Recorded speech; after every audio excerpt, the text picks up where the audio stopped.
let's start with a general overview and recap of what my general basketball philosophy is. One of my deepest beliefs in life and thus in basketball is that of delayed gratification. Making things difficult on yourself now so that later on things are easier. Doing the hard things now so that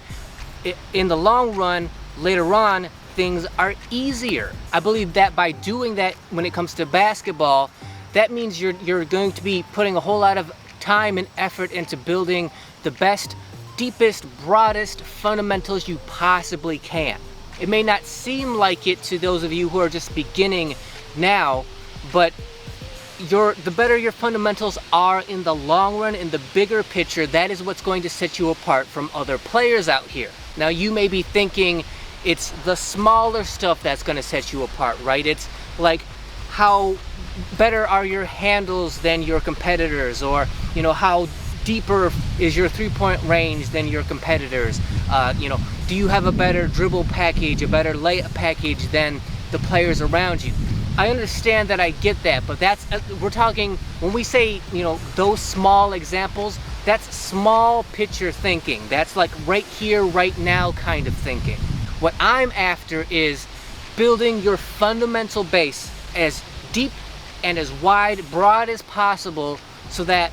when you come across any player of any skill level out here, you're going to be able to figure out how to not only compete with them, but hopefully ultimately defeat them, or in the case of that they're your teammates, you can be the best teammate to them you possibly can be overall in general. We're not talking about certain skill sets when we're talking about building your fundamental base. It's not going to matter how deep from three you can shoot if that's all you can do, if that's all your game hinges on. But by building the deepest, broadest base you can in terms of fundamentals,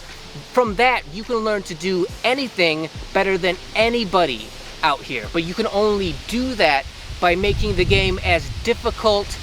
as possible up front, so that later on when you're learning the more difficult, the more advanced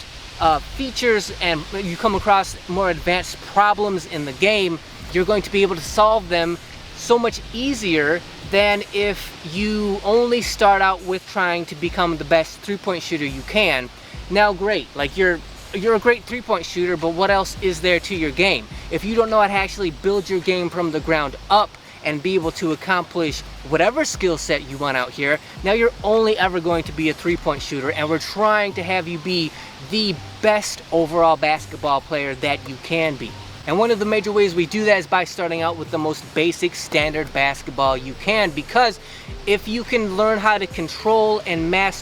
use a basic rubber basketball, when it comes to using more advanced basketballs, it's going to become so much easier for you to use those, because you started off with the most basic basketball, mastered it, and now moving forward is going to be so much easier for you than it's going to be for any other players around you. By learning how to overcome any problem, any obstacle, any roadblock that you may encounter using basic rubber basketballs, it means going forward as you advance, right, as you have to replace those rubber basketballs with basketballs that have slightly better features, every time that you replace a basketball,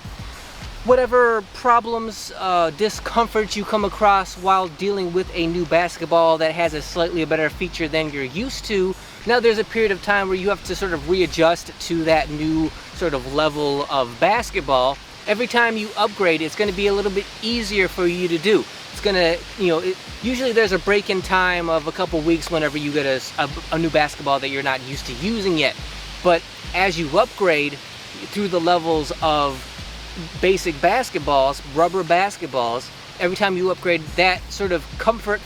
period is going to get shorter and shorter, because you're going to become better and better at learning how to break in, get used to a new rubber basketball. And you're going to be doing that